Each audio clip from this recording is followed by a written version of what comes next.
গল্পের শুরু ব্যারোমিটার থেকে, যার মাধ্যমে বায়ুর চাপ নির্ণয় করা হয়। ১৬৭৫ সালে ফ্রেঞ্চ অ্যাস্ট্রোনমার জিন পিকার্ট লক্ষ্য করেন ব্যারোমিটারকে নাড়াচাড়া করলে ব্যারোমিটারের খালি অংশটুকু থেকে খুবই অল্প পরিমাণ নীল আলো নির্গত হয় এবং নাড়াচাড়া বাড়ালে গ্লো বেড়ে যায়। ব্যারোমিটারের এই ঘটনা খুবই কৌতূহল তৈরি করে তৎকালীন রয়্যাল ইনস্টিটিউটের প্রেসিডেন্ট নিউটনের অ্যাসিস্ট্যান্ট ফ্রান্সিস হক্সবির মনে। হক্সবি বুঝতে পারেন এমনটা ঘটছে ব্যারোমিটারে থাকা পারদের বাষ্পের কারণে। তখন তিনি নীল আলোর এই গ্লো অন্যভাবে তৈরি করার চেষ্টা করেন। এর জন্য একটি কাচের গোলকের মধ্য থেকে বাতাস বের করে তার মধ্যে পারদ বাষ্প প্রবেশ করান। তারপর গোলকটিকে ঘোরানোর ব্যবস্থা করেন। গোলকটিকে ঘোরানোর সময় গোলকের উপরে হাত রাখলে তিনি লক্ষ্য করেন গোলকটি গ্লো করছে, এবং এটি হচ্ছে প্রথম বৈদ্যুতিক বাতি। কারণ হক্সবির গোলক যে কারণে গ্লো করেছিল, অনেকটা সেই একই প্রক্রিয়ায় পরবর্তীতে আবিষ্কৃত ফ্লোরাসেন্ট বাল্ব গ্লো করত। যদিও হক্সবির সময় কোনো ধারণাই ছিল না কেন পারদ বাষ্পপূর্ণ গোলক গ্লো করে। এই গোলক ঘোরানোর ফলে মূলত এখানে থাকা পারদ বাষ্প এবং গ্লাসের মধ্যবর্তী ঘর্ষণের ফলে স্ট্যাটিক চার্জ বা স্থির তড়িৎ তৈরি হয়। পরবর্তীতে সেখানে হাত রাখলে কিছু চার্জ ডিসচার্জ হয়, যার ফলে গোলকটি গ্লো করত। অবশ্য স্ট্যাটিক চার্জের ফলে সৃষ্ট বিভিন্ন ঘটনা মানুষ বহু আগেই লক্ষ্য করেছিল। যেমন একটি গ্লাস দণ্ডকে পশমি কাপড় দিয়ে ঘষে নিলে গ্লাস দণ্ডটি পাতলা বস্তুকে আকর্ষণ করত। হক্সবিয়ের এই গোলক মূলত ছিল একটি চার্জ তৈরি করার মেশিন, যেখানে স্থির তড়িৎ তৈরি হতো।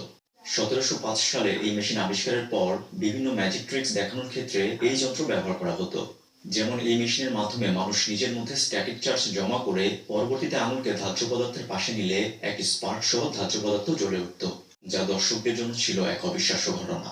তবে কিছু মানুষ ইলেকট্রিসিটির ম্যাজিক ট্রিক্সের বাইরে এর বৈশিষ্ট্য বোঝার চেষ্টা করেন। তাদের মধ্যে একজন ছিলেন স্টিফেন গ্রে। ১৭২০ থেকে ১৭৩০ সালের মধ্যবর্তী সময়ে গ্রে একটি এক্সপেরিমেন্ট করেন। গ্রে নিজেকে একটি সিল্কের দড়ি দিয়ে তৈরি দোলনার মধ্যে ঝুলিয়ে পায়ের দিকে হক্সবি মেশিন থেকে সৃষ্ট ইলেকট্রিসিটি নিজের শরীরের মধ্যে নেন। পরবর্তীতে খেয়াল করেন তার হাত স্বর্ণের পাতলা পাতাকে আকর্ষণ করছে। এর মাধ্যমে স্টিফেন গ্রে বুঝতে পারেন ইলেকট্রিসিটি কিছু পদার্থের মধ্য দিয়ে প্রবাহিত হতে পারে, আবার কিছু পদার্থের মধ্য দিয়ে পরিবাহিত হতে পারে না। অর্থাৎ বর্তমানের বিদ্যুৎ পরিবাহী এবং অপরিবাহী ধারণা আসে স্টিফেন গ্রের হাত ধরে। এরপর সামনে আসে হক্সবি মেশিনে ইলেকট্রিসিটি তৈরি হচ্ছে ঠিকই, কিন্তু তা ধরে রাখা যাচ্ছে না, অর্থাৎ স্টোর করা যাচ্ছে না। তাহলে কিভাবে ইলেকট্রিসিটিকে ধরে রাখা যায় তার চেষ্টা। এমন চেষ্টা অনেকেই করেন, তবে যার নাম বেশি আলোচিত তিনি হচ্ছেন ক্রিয়েটর ব্যান মোসেনব্রোক।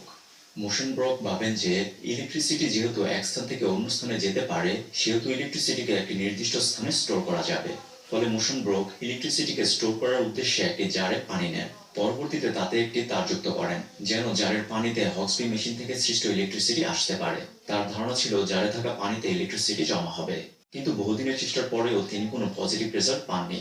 কিন্তু একদিন মোসেনব্রোক জারের উপরে থাকা তারের অংশে স্পর্শ করেন এবং তখনই একটি বড় মাত্রার শক প্রাপ্ত হন, এবং এই শক অন্য যে কোনো সময়ের চেয়ে তীব্র ছিল।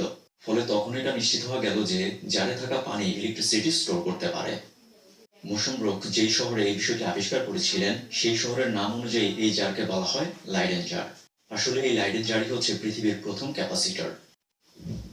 বর্তমান সময়ে সকল ইলেকট্রনিক ডিভাইসে ক্যাপাসিটরের ব্যবহার রয়েছে, যার কাজ হচ্ছে কিছুটা চার্জ স্টোর করে রাখা। লাইডেন জার ঠিক একই কাজ করেছিল। হক্সবি মেশিন থেকে আসা ইলেকট্রন জারের পানিতে স্টোর হতো, এবং যখনই জারের উপরের অংশে স্পর্শ করা হতো, তখন জারে সঞ্চিত সকল ইলেকট্রন শরীরের মাধ্যমে ভূমিতে ডিসচার্জ হতো, যার ফলে তীব্র শক অনুভূত হতো। মোসেনব্রোকের ইলেকট্রিসিটি স্টোর করতে পারার বিষয়টি অতি দ্রুতই বিস্তার লাভ করে, যদিও তখনও পর্যন্ত ইলেকট্রিসিটি কি বা কিভাবে কাজ করে তার ধারণা ছিল না। ফলে তখন প্রশ্ন আসে, ইলেকট্রিসিটি স্টোর করলে তা থেকে কেন স্বাভাবিকের চেয়ে তীব্র শক অনুভূত হয়। তখন সামনে আসেন বেঞ্জামিন ফ্র্যাঙ্কলিন। ফ্র্যাঙ্কলিনই প্রথম পজিটিভ এবং নেগেটিভ চার্জের বিষয় প্রস্তাব করেন। সেই সাথে বলেন আকাশের বিদ্যুৎ চমকানোর বিষয়টি মূলত হচ্ছে ইলেকট্রিসিটি, এবং সেটা প্রমাণ করার জন্য তিনি একটি ঘুড়িকে আকাশে উড়িয়ে তাতে বজ্রপাত হলে বজ্রপাতের ইলেকট্রিসিটিকে লাইডেন জারে স্টোর করার প্রস্তাব করেন। যদিও এই এক্সপেরিমেন্ট বাস্তবে কখনোই করা হয়নি, তবে অবশ্য ভিন্নভাবে এই এক্সপেরিমেন্টটি করা হয়েছিল। ১৭৫০ সালে টমাস ফ্যান্সি ডেলিবার্ড এবং জর্জ লুইস প্রায় ৪০ ফিট লম্বা একটি ধাতব দণ্ড খোলা স্থানে স্থাপন করেন এবং দণ্ডের নিচের দিকে রাখেন একটি লাইডেন জার। পরবর্তীতে এই দণ্ডে বজ্রপাতের জন্য অপেক্ষা করতে থাকেন। অবশেষে ১৭৫০ সালের ২৩শে মে ধাতব খণ্ডে বজ্রপাত ঘটে। এরপর তারা যখন লাইডেন জার আলাদা করতে চান, তখন এতটাই তীব্র শকপ্রাপ্ত হন যে আঙুলের কিছু অংশ পড়ে যায়। এই এক্সপেরিমেন্টের মাধ্যমে মানুষ বুঝতে পারে যে ইলেকট্রিসিটি এবং বজ্রপাত একই বিষয়। সেই সাথে ইলেকট্রিসিটি এবং ভূপৃষ্ঠের মধ্যে এমন সম্পর্ক রয়েছে যে তারা একে অপরকে আকর্ষণ করে। অর্থাৎ বর্তমান সময়ের ব্যাটারির ধনাত্মক এবং ঋণাত্মক প্রান্তের ধারণা আসে ফ্রাঙ্কলিনের হাত ধরে। অবশ্য ফ্রাঙ্কলিন মনে করেছিলেন পজিটিভ চার্জ নেগেটিভ চার্জের দিকে মুভ করে, অর্থাৎ পজিটিভ থেকে নেগেটিভের দিকে তড়িৎ প্রবাহিত হয়। যদিও বাস্তবে ইলেকট্রন অর্থাৎ নেগেটিভ চার্জ মুভ করে, অর্থাৎ নেগেটিভ থেকে পজিটিভের দিকে তড়িৎ প্রবাহিত হয়।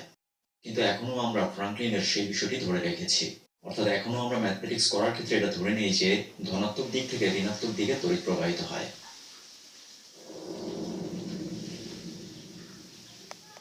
গল্পের এই অংশে সামনে আসবে একটি মাছ, যার নাম টর্পেডো ফিশ। টর্পেডো ফিশ ইলেকট্রিসিটির মতো তীব্র শক তৈরি করত, কিন্তু সেই ক্ষেত্রে কোনো স্পার্ক হতো না। ফলে অনেকেই এই শককে ইলেকট্রিসিটি না ভেবে মাছের কামড় মনে করত। তখন সামনে আসেন হেনরি ক্যাভেন্ডিশ। তিনি 1773 সালে টর্পেডো ফিশের শকের বিষয়টি নিয়ে স্টাডি শুরু করেন। পরবর্তীতে টর্পেডো ফিশের শকের ক্ষেত্রে স্পার্ক না হবার ব্যাপারে ক্যাভেন্ডিশ বলেন, টর্পেডো ফিশ লাইডেন জারের মতোই ইলেকট্রিসিটি প্রডিউস করে, তবে সেই ক্ষেত্রে ইলেকট্রিসিটির ইন্টেন্সিটি কম থাকে। অর্থাৎ তিনি সম্পূর্ণ নতুন ধারণা সামনে নিয়ে আসেন, যার আধুনিক নাম হচ্ছে তড়িৎ প্রবাহ এবং বিভব পার্থক্য। ক্যাভেন্ডিশের মতে টর্পেডো ফিশ হাই চার্জ এবং লো ভোল্টেজের শক তৈরি করে, যার ফলে টর্পেডো ফিশের শকের ক্ষেত্রে স্পার্ক দেখা যায় না। অন্যদিকে লাইডেন জারে এর বিপরীত ঘটনা ঘটে, অর্থাৎ লো চার্জ এবং হাই ভোল্টেজ, এবং এই জন্য লাইডেন জার থেকে সৃষ্ট শকের ক্ষেত্রে স্পার্ক দেখা যায়। কন্টিনিউয়াস ইলেকট্রিসিটির আবিষ্কার ইলেকট্রিসিটিকে ব্যবহার উপযোগী করে তোলে। দেখা যায় যে পানির মধ্যে কন্টিনিউয়াস ইলেকট্রিসিটি অ্যাপ্লাই করার ফলে তারের দুই প্রান্তে বুদবুদ তৈরি হচ্ছে, যার একটি হচ্ছে হাইড্রোজেন এবং অন্যটি হচ্ছে অক্সিজেন, যার মাধ্যমে মানুষ বুঝতে পারে পানি মূলত হচ্ছে হাইড্রোজেন এবং অক্সিজেনের কম্বিনেশন।